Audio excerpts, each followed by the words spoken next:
নাহমাদুহু ওয়া নুসাল্লি আলা রাসূলিল কারীম আম্মা বাদ। আলহামদুলিল্লাহ সুম্মা আলহামদুলিল্লাহ। আল্লাহ পাকের অশেষ মেহেরবানিতে আজ সুন্নাহ ফাউন্ডেশনের উদ্যোগে আমাদের চৌমুহনী বাজারে অল্প সময়ের ব্যবধানে অর্থাৎ জুমার নামাজের পর থেকে এ পর্যন্ত প্রায় 17,500-এর বেশি টাকা আদায় হয়েছে এবং আমরা আজ সুন্নাহ ফাউন্ডেশনের মাধ্যমে আগামীকাল থেকে অসহায় বন্যার্তদের জন্য অর্থ আদায়ের জন্য গ্রাম পর্যায়ে যাব ইনশাল্লাহ। এবং আপনারা জানেন আজ সুন্নাহ ফাউন্ডেশন হচ্ছে শায়েখ আহমদুল্লাহ ওনার নিজস্ব প্রতিষ্ঠিত এবং উনি একজন জাতীয় ব্যক্তিত্ব, একজন নেককার আলেম।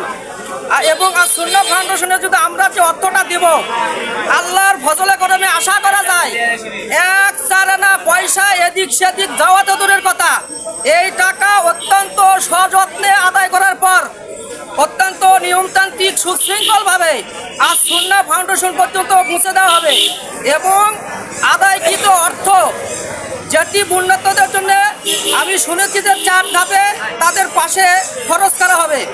এবং আপনাদের প্রতি আমি উদাত্ত আহ্বান জানাবো আজ সুন্নাহ ফাউন্ডেশনের পক্ষ থেকে আগামীকাল থেকে আমরা গ্রাম পর্যায়ে আদায়ের জন্য বাইর হবো ইনশাল্লাহ। আপনারা সার্বিক সহযোগিতা করবেন। এদের উদ্দেশ্যে যে কথাটা বলবো সেটি হচ্ছে ছোট ছোট বালিকোনা বিন্দু বিন্দু জল ভরে ওঠে মহাদেশ সাগর অতল। আমরা যদি 10 কোটি জনগণ 1 টাকা করে দিই 1 মিনিটের মধ্যে 10 কোটি হচ্ছে, আর 10 টাকা করে দিলে 1 মিনিটের মধ্যে হচ্ছে 10,000 কোটি টাকা। বিদায় আমি প্রবাসী ভাইদের উদ্দেশ্যে বলবো, ভাই আপনারা নেটের মাধ্যমে এই বন্যার্তদের অসহায় চিত্র দেখে শুধু মায়া কান্না কানবেন না, মায়া কান্না কানলেও চলবে না, আমাদেরকে সার্বিকভাবে আপনারা সহযোগিতা করবেন বলে আশা ব্যক্ত করছি। আসসালামু আলাইকুম রহমতুল্লাহ।